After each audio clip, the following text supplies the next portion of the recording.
Welcome back to the realm of Buddhist Audio Bookshelf. Today marks our continuation through Dharma Talks by Thanissaro Bhikkhu, Geoffrey DeGraff. Engage deeper with these insightful teachings alongside us. Crafted meticulously by the team at Buddhist Audio Bookshelf, this audiobook serves to disseminate Buddha's wisdom. Your backing in proliferating these teachings is pivotal. Subscribe, like, and share to broaden the impact of these transformative messages. Let's collectively foster a world enriched by the profound guidance of Buddha. Relax and absorb, allowing these teachings' essence to resonate within as we traverse this enlightening path. Let's get started with 5 Strengths. February 20, 2008. Close your eyes, sit up straight, put your hands in your lap. Think thoughts of goodwill for yourself, goodwill for all the people around you, for all the living beings everywhere. May we all find true happiness. And then focus on your breath. Know when the breath is coming in, know when it's going out. Stay with the sensation of the breathing as consistently as you can all the way through the in-breath, all the way through the out. Don't let any distractions pull you away. If you find that you are pulled away, just drop whatever the distraction is and come back to the breath. Each time you come back, notice, is the breath as comfortable as it could be? Could it be more comfortable? Would slower breathing be better or faster? Deeper or more shallow? Longer or shorter? You can experiment to see what kind of breathing feels best for the body right now. You're not just tying the mind down to the present moment. You're exploring the present moment, you're learning about it. Because here it is. This breath. It's been coming in and going out ever since you were born. Have you gotten the most out of it? If it's left unattended, it simply keeps you alive. But if you pay attention to it, you'll find that it's a lot more helpful than you might have imagined. If you breathe in a comfortable way, it helps to erase stress diseases, and it's calming to the mind. More importantly, staying with the breath develops a lot of good and very useful qualities in the mind. And this is important because it's the nature of your mind, that the skills of the mind determine the shape of your life. Essentially, we meditate for 2 reasons. One is to live a better life, and the other is to die a better death. The 2 go together. We're not just engaging in a little stress reduction here. We're training the mind to deal with the issues of life and death in a much more skillful way. The strength of your mind lies its conviction in the importance of its own actions, its ability to stick with what it knows is skillful, its qualities of mindfulness, concentration and discernment. These are the qualities of mind that determine how you're going to deal with issues in life as they come up. The more mindful you are, the stronger your concentration, the more likely you are to deal in a skillful way because you're coming from a position of strength. You not only know what the skillful action is, but you're also strong enough to actually do it. Often we know the right thing to do, but we just simply don't have the strength to do it. And if that's the way we live, imagine what it's going to be like when we die. The body will be a lot weaker, the mind will be distracted by all kinds of things. Your thoughts of this, you're going to miss this and miss that, you've only a little time left for this or that. The people around you are all in a turmoil. The mind has to be really strong to put up with a situation like that and not buckle under. And the shape of your mind at that point is going to have a huge impact on how you are reborn. The life you've lived is going to have a huge impact as well. They compare dying to falling asleep and dreaming, except that in this particular case you can't come back to the body anymore. When you fall asleep, a little dream world will appear in your mind and you go into it. That's your first dream. Now the nature of that dream world could be something realistic or something totally fantastic, pleasant or unpleasant. The nature of the dream world that appears has to do both with your past actions, issues that have been weighing on your mind for a long time, or your current state of mind. The principle that applies as you go to sleep applies at the moment of death as well, except at that point the mind does tend to be a lot weaker, a lot more desperate. It will jump, especially if it's untrained, it'll jump at anything. If you can train the mind to be more mindful and alert to what's going on, then if you see something unpromising coming up, you don't have to jump for it. You realize that you've got the choice, and if you learn how to keep in mind the good things you've done in life, That makes it easier for good dream worlds to appear at the time. But regardless, the important thing is that how you die is determined by how you live. That's the issue right now. And so you need the meditation to develop these 5 strengths. The first one, as I said, is conviction. Conviction in the principle that what you do is really important, the choices that you make have a big impact on your life. You're free to make those choices. We're not automatons, we're not wired by fate. We always have the opportunity to choose to do the skillful thing in any given situation, and those choices, whether skillful or unskillful, really do shape our lives. If you're convinced of this, you're going to pay a lot more attention to what you do and say and think. It encourages you to be more careful about your choices and at the same time to value your good choices when they come. So that conviction makes it a lot easier for you to do the right thing, say the right thing, think the right thing. That's a form of strength. The second form is persistence, as when you're sticking with the breath here. Each time you slip off, you just come right back. Don't let yourself get discouraged, don't get frustrated. Just keep coming back again and again and again. That quality of coming back again and again is going to strengthen all the good qualities of your mind.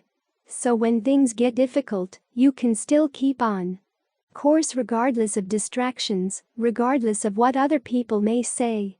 If you know that something is really right, really skillful, then you stick with it.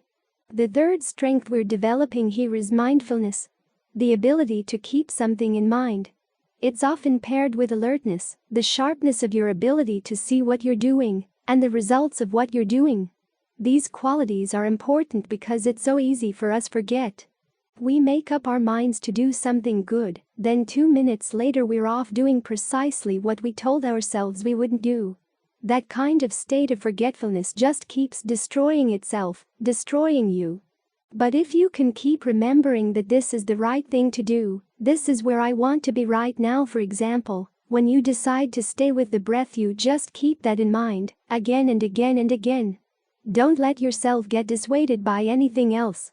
This quality of mindfulness and alertness again will see you through a lot difficult situations and enable you to remember the importance of your actions and the importance of doing what's skillful. It's enable you to remember the skills you've learned from your past experiences. The fourth strength we're developing here is concentration. The ability to stay with one thing consistently, with a sense of ease, with a sense of well-being, learning how to settle down with the breath in a way that really feels gratifying to the mind, feels easeful to the body. Have a sense of being at home. The state of concentration is what gives you the good solid foundation you need for making all those right choices that need to be made. And finally, there's discernment, when you begin to detect here on a very basic level what kind of breathing is good for the body, what kind of breathing is good for the mind. Who told you that? Well, you learn from your own powers of observation. You learn the most efficient way of getting the mind to settle down. All of this comes from discernment. This efficiency, the ability to cut right through confusing issues to get to the heart of the issue, is going to see you through a lot of things. Because there will be times, say when you're sick, when you're weak physically, when it'll be difficult to get your powers of concentration as strong as they might be when you're healthy. But if your discernment is sharp, it helps you use whatever strength you do have a lot more efficiently, and it's a lot more to the point. You see right to the issue. And what is the big issue? The fact that the mind is causing itself suffering, keeps creating these new worlds, and each world has its seeds of suffering within it. So you want to comprehend that. How does that happen? Why does that happen? When you trace it down, you see that there's clinging, craving, and ignorance. These are the things that cause us to do things that give us precisely the opposite results of what we want. We want happiness, but we cause suffering. It's because we are ignorant. We crave things that are unskillful, that are not good for us. We cling to things that are not good for us. When you can see that, then you have to develop the qualities of mind that enable you to let go of that craving and clinging, that can replace that ignorance with knowledge. This is why we have the path. You develop qualities of virtue, concentration, and discernment to give yourself something better to hold on to. As long as the mind is going to hold on to something good, something that will eventually develop its strengths to the point where it doesn't need to hold on to anything anymore. When you see that these are the big issues in life, and that this is how to deal with them, that cuts through a lot of the confusion that people bring to their lives, that they bring to every aspect of their being. So as we meditate, we're trying to develop these 5 strengths: conviction, persistence, mindfulness, concentration, and discernment, because these are the qualities that will enable us to choose what to do and to say, and to think, so that we will live a better life, and, when the time comes, we will die a better death. A life and a death that cut through all the confusing issues that distract us and go right to the point of learning how not to create suffering anymore. In this way, this path starts from some very basic exercises, some very basic teachings and trainings, but it goes on to accomplish a lot. And as with any large project, it's important that you get the basics right. Once you've got the basics right, then everything else will follow. The Humble Way to Awakening. March 3, 2008. When you compare the Buddha's teachings to the other teachings being taught in his time, one thing immediately stands out: how humble the main topic of his teachings were. Other teachers were talking about the universe as a whole, whether it was eternal, not eternal, finite, infinite, or about the nature of the human personality. Is the body the same as your life force, or is the body something separate? How would you describe an awakened person? What are the basic building blocks of the universe? Those kinds of issues. Big issues, abstract issues. The Buddha, on the other hand, taught something very immediate, concrete, and quite humble. The problem of suffering, the problem of pain. Something that we don't like to look at, something that we tend to run away from. Something that we wish would just get out of the way so we could deal with the larger issues of life. But the Buddha had the insight to see that dealing with this very immediate, very humble issue really does open you up to the larger issues of life. Even though the main topic of his teachings was suffering, it wasn't limited just to that. What he saw was that if you focused on this one issue, all the other issues get cleared up. Either you find that they get answered, or you realize that they weren't worth answering to begin with. It's important that we realize this as we practice. Some people say that our suffering is such a small selfish issue to be dealing with. Why can't we be dealing with larger issues like compassion, the world as a whole, the interconnectedness of everybody? Why? Because those issues tend to be vague and abstract. They really don't get to the main issue in life. Why it is that the mind creates suffering for itself. That's the big issue. If, through our compassion, we could save other beings, then that would be a useful topic to focus on. But the problem is that each of us suffers because of our own lack of skill in dealing with pain. If we'd be willing to learn from the pain, then each of us could take care of our problems, and there wouldn't be issues in life at all.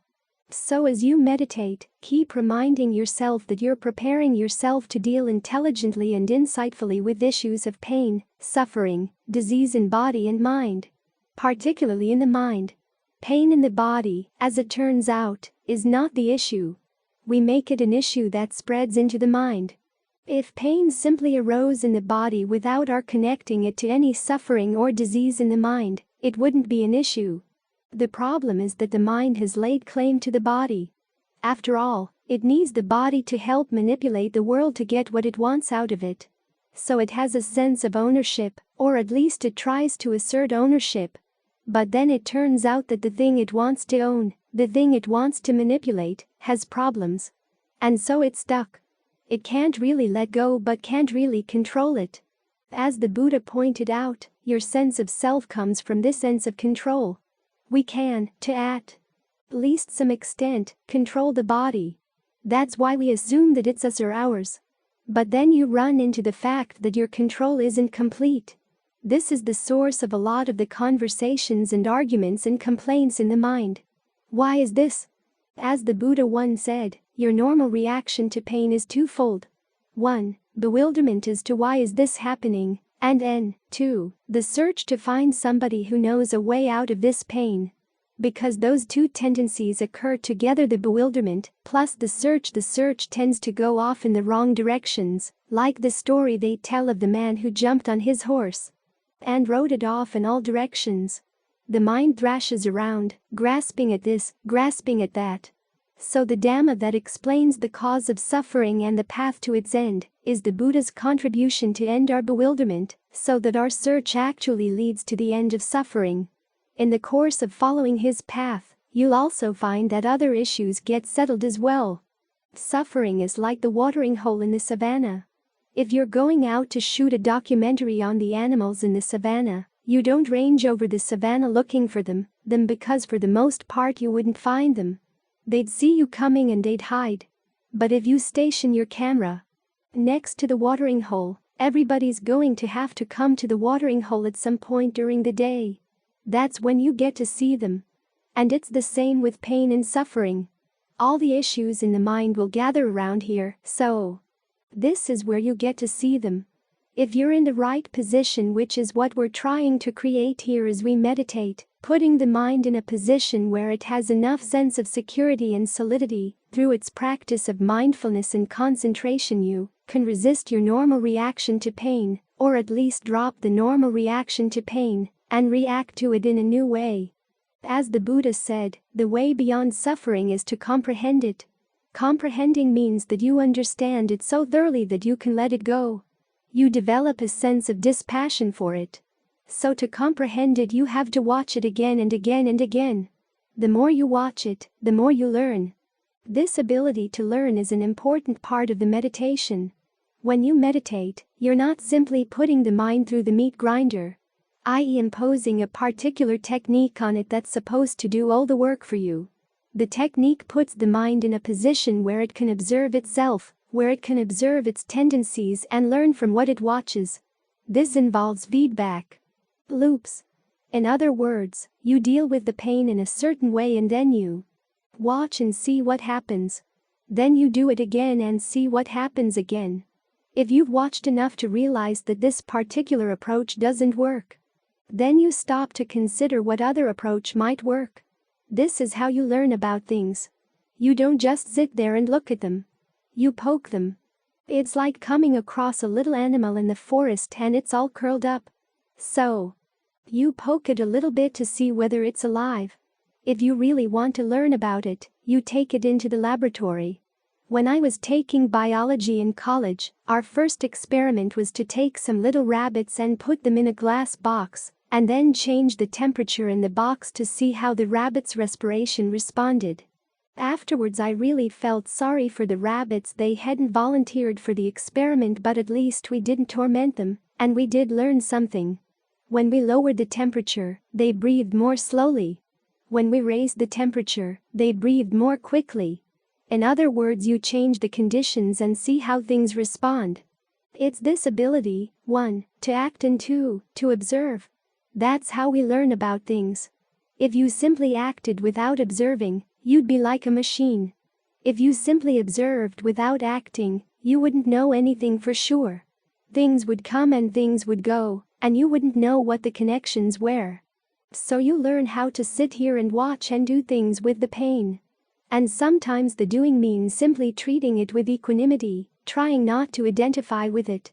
Simply watching it as an event that comes and goes. That is a kind of action. You decide to take that approach and then watch what happens as a result. You may notice that there are changes in the pain. Sometimes it flares up and sometimes it dies down. Sometimes the mind is perfectly fine, other times the mind is aggravated, irritated by the pain. Well, what happened? When the aggravation comes, what comes along with the aggravation? When the aggravation goes, what goes along with that? Pose the question. Even the posing of a question is a kind of action. It's a part of your experiment with the pain. This is why the Buddha has us divide things into the aggregates, because the comings and goings of perceptions, the comings and goings of thought fabrications, are going to have an impact on the pain. You see that the perception, the label you place on the pain, acts like a bridge. Certain perceptions come and they make the anguish flare up. When you can catch that happening, You realize that the perception doesn't have to be there. Anything that arises can pass away. So in this way you poke the pain. You change the environment around the pain to learn about how it acts. This is the way you learn about it, through the combination of the doing and the watching. That's the feedback loop. The watching helps you change the doing, and the changes in the doing helps you understand what's connected with what. You come to see how a lot of the narratives of your life, a lot of your worldviews, come flaring up. I once had a very sad conversation with a man who'd been a martial arts expert and had been able to do amazing things with his body. Yet as he got older he developed really bad arthritis, and he was convinced that God was doing this to him. Of course, the idea that God, the creator of the universe, was dumping on him was a horrible story, a horrible worldview to carry around. Yet he wouldn't let it go. So of course he was going to suffer. If you have that kind of worldview, it makes it difficult to look at the pain with curiosity, with the simple desire to comprehend it, because you're also carrying around the idea that the basic principle underlying the universe is dumping on you in an unfair way. But if you simply have the attitude that whatever comes up and causes pain and suffering, you're going to let that go, you quickly see which narratives and worldviews aggravate the pain, and which ones are helpful. That's how this humble topic of pain can start addressing a lot of the bigger issues that you carry around. So as you deal with both physical and mental pain in your practice, realize that it's not something you just want to push out of the way or get past, so you can get on to the real work. Dealing with the mental pain is the real work. And all the other issues in your life are going to come gathering around here as well. You'll be able to see them in action. They're all part of the complex you want to comprehend to the point where you can gain dispassion and let go. Whatever is causing the suffering, you let go of it. At the same time, you develop the qualities that allow you to stay there and watch and probe and learn. This way you don't get overwhelmed with the desire to push the pain away and get rid of it. You've got yourself in a position where you can watch for long periods of time and not load yourself down with the pain. The other day we were talking about dealing with aggravations that last for hours and hours. Well, one of the tricks for dealing with aggravations that last for hours and hours is not to think about the hours and hours. The pain has been here for 2 hours, don't think about the past 2 hours of pain. Think about what there is right now, right now, right now. When you wonder how much longer it's going to last, don't ask, how much longer will I have to sit here? Don't ask. Simply asking that creates that story, that world in your mind that's going to weigh things down. If you deal just with the pain in the present moment, it doesn't weigh the present moment down to a point where it's going to break. So if you allow yourself to be humble enough to deal with just what's going on in the present moment, to watch when the pain comes and when it goes and what comes and goes along with it, you find that your willingness to be humble will open things up to something really grand. Ignorance. March 12, 2008. There's a question the Buddha has us ask ourselves every day. It's this. Days and nights fly past. What am I doing right now? That's the big issue. Notice the question is not, who am I? That's a question the Buddha says is not worth asking. If you try to answer that question, you end up getting lost in what he calls a thicket of views, a jungle of views, a tangle of views, a fetter of views. So the problem is not that we don't know who we are, we don't know what we're doing. We want happiness. Everything we do, say, and think is motivated by the desire for happiness, the desire for well-being, and yet often what we do, say, and think leads to suffering. That's the real problem in life. That's precisely the problem the Buddha proposes to solve. He wants us to understand why we don't know what we're doing and how we can learn to do things skillfully. The reason we don't know what we're doing is because we're bewildered by suffering. Suffering is complex. It doesn't come from one single cause. It comes from many causes acting together. And the principle behind those causes is complex. It's not the case that if you do something unskillful, lightning will immediately strike out of the sky. Sometimes the suffering you experience comes from actions you did a long time ago, and you don't see the connections. So as he said, our normal everyday reaction to suffering is twofold. On the one hand we're bewildered by it, and on the other we start searching. Who is there out there who knows a way out of this suffering? As children we go immediately to our mothers, our fathers. We find that there are some kinds of suffering they can help us with, and others they can't. So we go looking for other people. And because our quest, our search outside is based on bewilderment, it often leads us to the wrong people, to the wrong ideas of what we can do about suffering. So we have to learn how to look very carefully at what we do and what comes about as the result of what we do. That's why the Buddha said the basic distinction in his teachings is the distinction between what's skillful and what's not. What are you doing that leads to well-being, and what are you doing that leads to suffering? He said that when he learned how to divide his thoughts into two types, skillful and unskillful, that was the beginning of getting on the right path. In other words, he learned how to look at his thoughts not so much in terms of their content, but in terms of the causes behind them, and the results to which they lead. He looked at his thoughts as events in a causal pattern. This is why, when we meditate, we learn how to step outside of our thoughts. Focus on the breath to create a foundation from which you can then look at other thoughts as they arise, to see them simply as events, arising and passing away as part of a causal stream, so that you don't get carried away in the stream of what they might mean. It was from this basic distinction between skillful and unskillful that the Buddha drew out the Four Noble Truths. Skillful causes, the path; unskillful causes, craving; the results of skillful causes, i.e., the end of suffering; and the results of unskillful causes, i.e., continued suffering. Those are the four categories of the Four Truths. And this, the Buddha said, is precisely what we need to know if we're going to put an end to suffering. We have to learn how to look at our actions in these terms. To begin with, the Four Noble Truths are like a framework for looking at the issues of your life. When anything comes up, ask yourself, is this suffering or is it the cause of suffering? Or am I on the path to the end? Which part of the path to the end? Because, after all, the path is eightfold, and you want to know which folds you've got. Then when you know which category you're dealing with, you have an idea of what to do with it. If it's suffering, you have to learn how to comprehend it. That means watching it carefully to see how it arises, how it passes away, so that you can develop a sense of dispassion for it. Often the things we like turn out to be forms of suffering, but we've desensitized ourselves to the fact. But if we learn how to look carefully, we begin to see how these things we like are really stressful. You want to learn to see them from that perspective, so that you can develop a sense of dispassion toward them. Otherwise you just keep on creating more suffering without realizing what you're doing. But once you realize that there's suffering, you look for what you're doing that's causing this suffering, what else arises in the mind at the same time as that suffering or stress.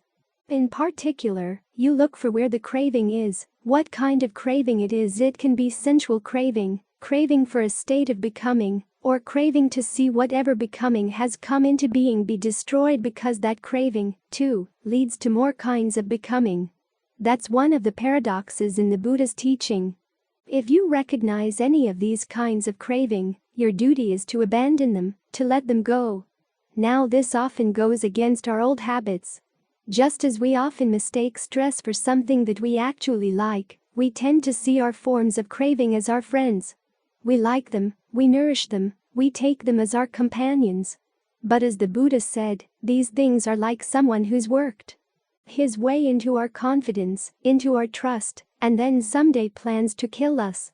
So you have to be very wary of these things. When you recognize them, let them go. No matter how much you've liked them in the past, you have to realize that if you want to put an end to this suffering you've been creating, you have to learn how to change your habits. You let these things go. As for the path, that's something you want to develop. Mindfulness is something you want to develop, concentration. All the factors of the path. Don't simply watch them come and go. If you see that mindfulness has arisen, you want to maintain it, you want to develop it. If it's lapsed, you do what you can to re-establish it. Keep working at this, bring it into being. This is a form of becoming, but it's the kind of becoming you need in order to get to the end of the path. Because as you learn how to understand the process of becoming through creating skillful states of becoming, you develop the sensitivity that allows you ultimately to let go of any kind of becoming. And finally, when you see the ending of suffering, i.e., dispassion for the craving, you watch that. In other words, you're not only letting go, you're watching the letting go, you witness the letting go at the same time to see what happens. When you learn how to look at your actions and your experience in this way, in terms of this framework and of the duties that come from the framework, that's when you're on the path. You're practicing what's called appropriate attention. Looking at the really important issues of what's happening in the present moment and what you need to do in response. It's not the case that you see suffering once and comprehend it, and that's all you need to do.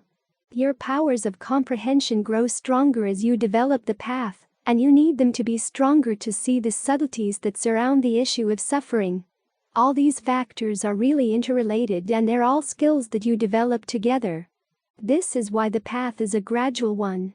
You need to develop your sensitivity over time, which is why the work put into being skillful not only as you're meditating, but also in the course of the day is effort well spent. It's worthwhile work. You're not distracting yourself from the unconditioned as you focus on these things, you are actually sensitizing yourself to the area in your awareness where eventually the unconditioned will be revealed. As the Buddha said, you touch the deathless with the body. In other words, the same place where you're experiencing the body right now is where the deathless will be touched. The body itself is not the deathless, but that area of your awareness is where you will see, where you will touch the unconditioned. And the only way you can see it there is to sensitize yourself to the area through becoming more and more skillful with the way you breathe, the way you think, the way you deal with your feelings and perceptions. All these processes of fabrication are conditioned by ignorance. This is why paying attention to that simple question of what am I doing right now is not just a means for being heedful, which is one of the reasons the Buddha has you ask that question. It's also directing you to the spot that you need to work on in order to put an end to suffering. The spot where intention happens, the spot where results of your intentions are experienced. You really want to become sensitive to these processes so that you can take them apart. So it's not a question of who you are. It's a question of what you're doing. What are the results of what you're doing? How can you do it more skillfully? How do you apply the different duties of the Four Noble Truths so that you get more and more skilled at them? Those are questions worth asking and worth finding an answer for. Once you've fully understood those answers, fully mastered all the procedures needed to find those answers, you've reached the end of questioning. You know true happiness, which was the reason you've been acting all along. That's when all your ignorance will end. You may still not know the answers to a lot of other questions, but answering these questions takes care of all the really important issues in life. In terms of the Four Noble Truths, May 18, 2008.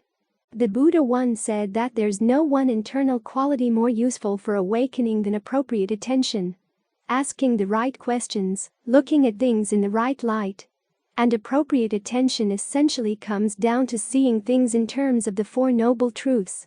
And the truths here are not issues of just saying, well, there is suffering, there is the cause, there is cessation, there is a path. It's expressed in this way. This is suffering. In other words, you look directly at what suffering is or what stress is. You try to identify in your immediate experience what the cause of suffering is.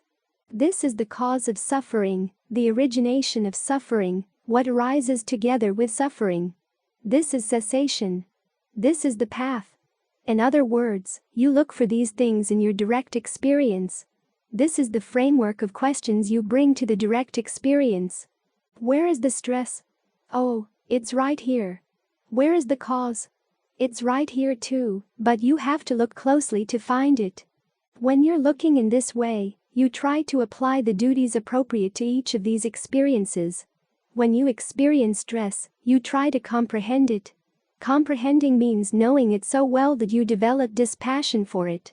When you can identify the cause of stress or the origination of stress, the duty is to abandon it. The cessation of stress, which is dispassion for the cause, that's something you want to witness, to see for yourself. Sakikatabam. And finally, the elements in your experience you can identify as path are things you want to develop. You want to nurture them, strengthen them, bring them, as they say, to the culmination of their development. As the Buddha points out, while you're engaged in this project, issues of self and not self, and ultimately even being and not being, are irrelevant. You try to look at experience purely in these terms, the terms of stress and the other Four Noble Truths. Questions of, do I exist? Do I not exist? What will I be? What have I been? Those all fall to the wayside. You try to develop the factors of the path, in particular, right view, right mindfulness, and right effort, to bring the mind to a state of right concentration, so that you can comprehend stress. One way this works is when the mind is really concentrated and then you leave concentration. It's useful to ask yourself, where is the stress coming in? As soon as I leave concentration, what additional stress is there?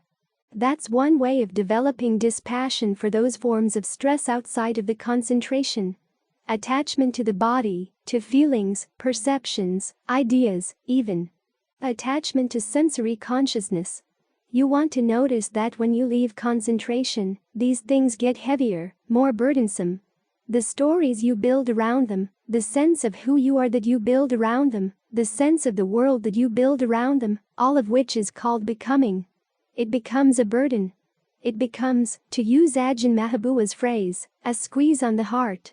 And you want to see that, you want to appreciate that, detect it every time it happens, so you can really comprehend the stress and suffering. In other words, really develop a sense of dispassion for it. So that's developing the path for the purpose of comprehending suffering. And then as you comprehend it, in the act of comprehending it, you start letting go of the cause. You feel dispassion for the craving that leads you there. And you want to witness that dispassion, for that makes you more and more willing to look at even subtler levels of stress. You've seen the pattern in operation that when you let go of the cause, you really do experience great relief, a sense of more spacious well-being. And ultimately, when you've taken care of all your attachments outside of concentration, that's when you turn on the concentration itself. Ajahn Mun has an interesting teaching. He says there comes a point in the practice where all Four Noble Truths turn back into one. Everything is to be let go.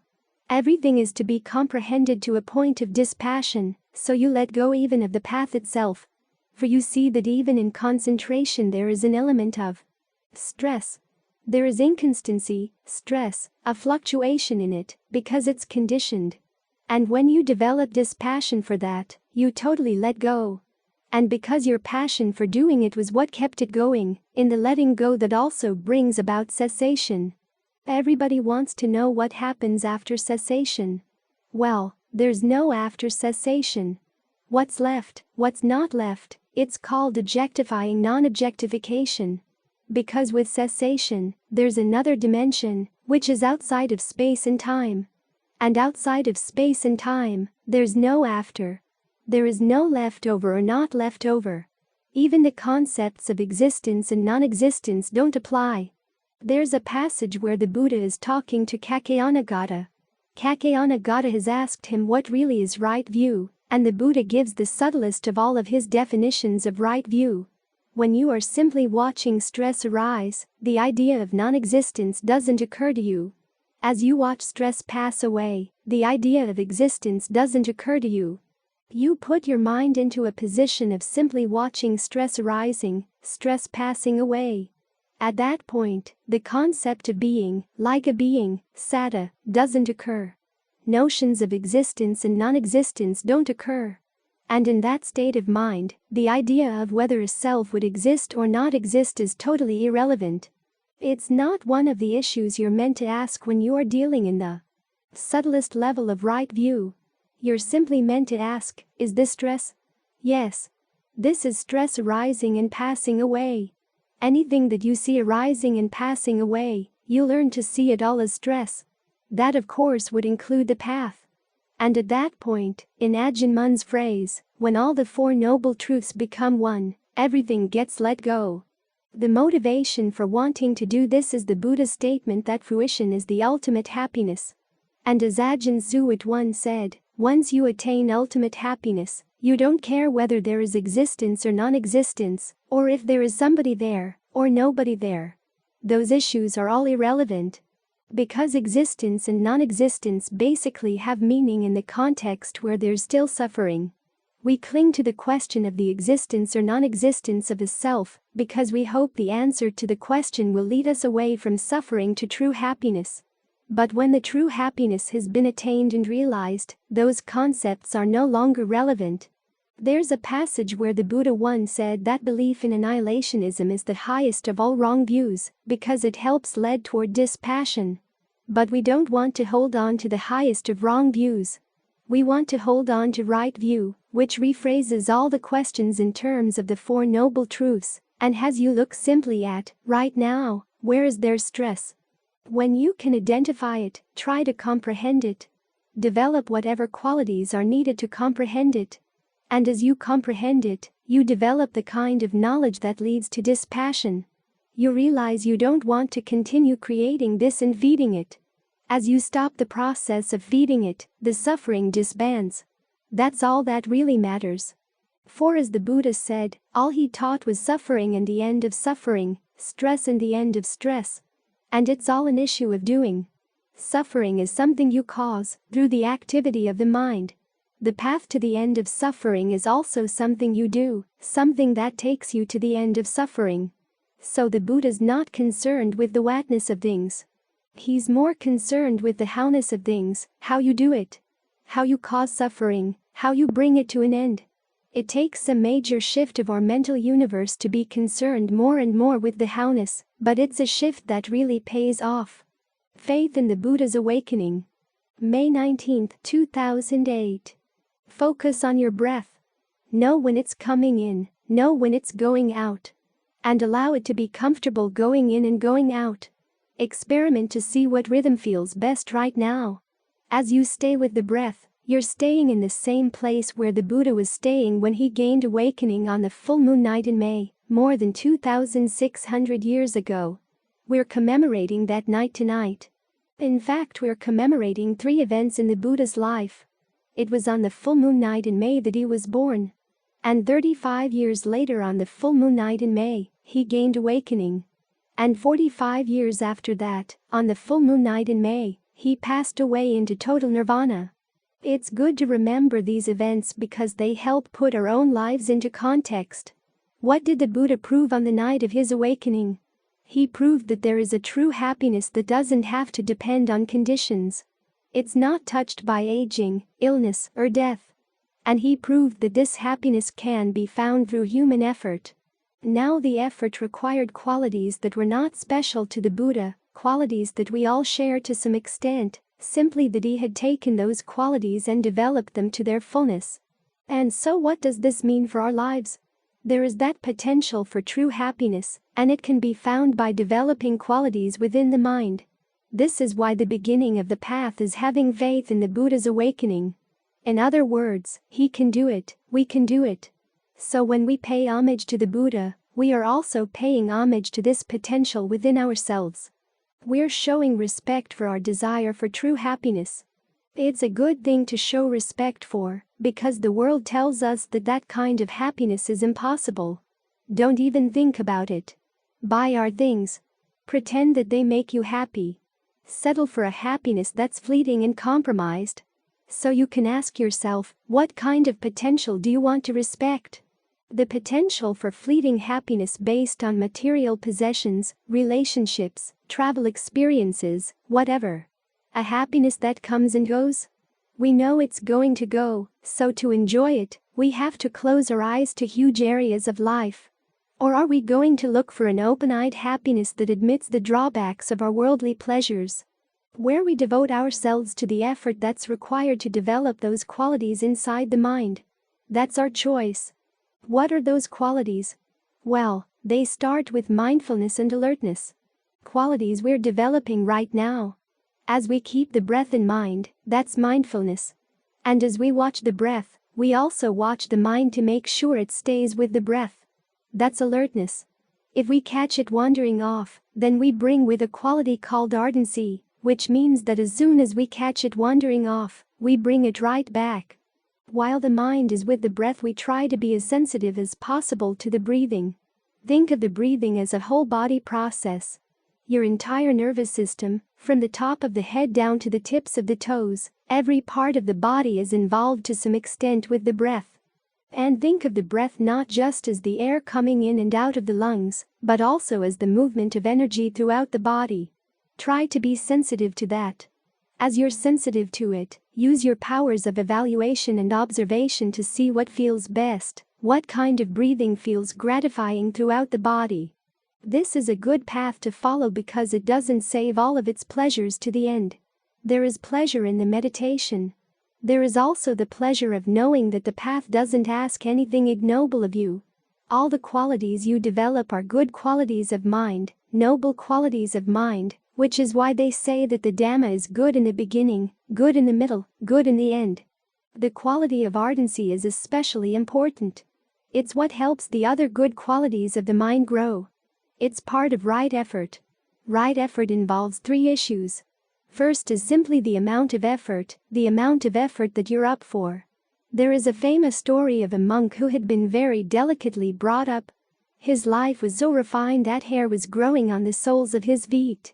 He never walked on anything rough. So when he decided to ordain and was doing walking meditation on a sandy path, his feet started bleeding. He began to get discouraged. Maybe, he said, maybe I should disrobe. Go back and be a layperson. The Buddha saw what was going through his mind, so he appeared right in front of him. He said, "Are you thinking of disrobing?" The monk, his name was Sona, said yes. And the Buddha said, "Sona, when you were a layperson, were you skilled at playing the lute?" Yes, he was. And when you played the lute and the strings were too tight, did it sound good? No. When the strings were too loose, did it sound good? No. In the same way, you have to tune your effort to what you're capable of. Not too tight, not too loose, just right for what you can do. That's the first issue of right effort. Exerting the amount of effort that's right for you right now. You have to gauge what's too much, what's too little. But it's not just any old effort. That's the next issue. The Buddha defines right effort as generating desire. You have to have the right attitude, you have to want to do it. In other words, you have to value the path, you have to value the goal. Sometimes when the practice gets dry, you have to give yourself a good pep talk, remind yourself of why it's a good thing to do. To do what? That's the third issue, which is the type of effort. If unskillful qualities based on sensuality, ill will, or cruelty arise in the mind, you try to abandon them. If they haven't arisen, you do what you can to make sure they don't. In other words, you can anticipate sometimes that these things will arise, so you try to restrain yourself ahead of time. If you know that looking at something is going to give rise to greed, anger, delusion, lust, or fear, you don't look at it. Or you try to look at it in a different way so as to prevent those qualities from arising. As for skillful qualities, if they haven't arisen yet, you try to give rise to them. When they have arisen, you do what you can to develop them as fully as you can. So there are 4 types of effort. Abandoning unskillful qualities that have arisen, preventing unskillful qualities that haven't yet arisen, giving rise to skillful qualities and then developing them.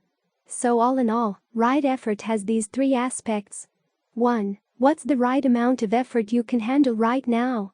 2. What's the right attitude to learn how to give rise to desire, so that you want 3 to develop good qualities, you want to abandon unskillful ones. Even though there are times when we take lust, anger, and greed to be our friends, we have to realize these are not our friends. They turn on us. They make us do stupid things, and then when we reap the results, they run away. If you had friends like that, you wouldn't hang around them very long. But here they arise in the mind, so you identify with them and you fall for them. This is an important lesson in the path. Just because something arises in the mind doesn't mean that you have to follow it, that you have to believe it. As they say, don't believe everything you think. Try to develop qualities that are your friends, that will lead you to do things that you will be proud to have done. Qualities like mindfulness, alertness, or the qualities that are traditionally associated with the Buddha: wisdom, compassion, and purity. These qualities may seem far away, but as the Buddha points out, they can be developed simply by taking true happiness seriously. Wisdom begins with the question, what? When I do, it will lead to my long-term welfare and happiness. That question is wise because you realize that happiness depends on your actions. You can't just sit and hope for it to come floating by, or expect your Buddha nature to suddenly arise and do everything for you. You have to create the causes. And then you realize that long-term happiness is better than short-term. That's how wisdom begins. As the Buddha once said, when you see an abundant happiness that comes from sacrificing a lesser happiness, you should be willing to sacrifice that lesser happiness for the greater one. It sounds obvious, but when you look at the way people live their lives, it's as if they'd never heard of this idea. Everyone goes running for the quick fix. So always try to keep in mind that the long-term happiness is the one that's worthwhile. Then you reflect on the fact that if you want your happiness to last, it can't depend on the suffering of other people, because they want happiness too. So you have to keep their happiness, their well-being in mind. At the very least, make sure that your happiness doesn't oppress them. That's the beginning of compassion. And finally, purity is the willingness to look at your actions and see if they actually do lead to true happiness. Before you act, try to anticipate the results. If you anticipate any harm, don't act in that particular way. If you don't anticipate harm, go ahead and do it. While you're doing it, watch to see what actual results come, because sometimes your actions give immediate results. If you see that they're harmful, you stop. If not, go ahead, continue with the action. Finally, once the action is done, reflect on the longer-term results.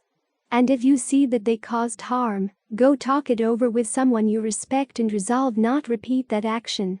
As the Buddha said, this is how you purify your actions, so what you do and say and think actually does lead to true happiness.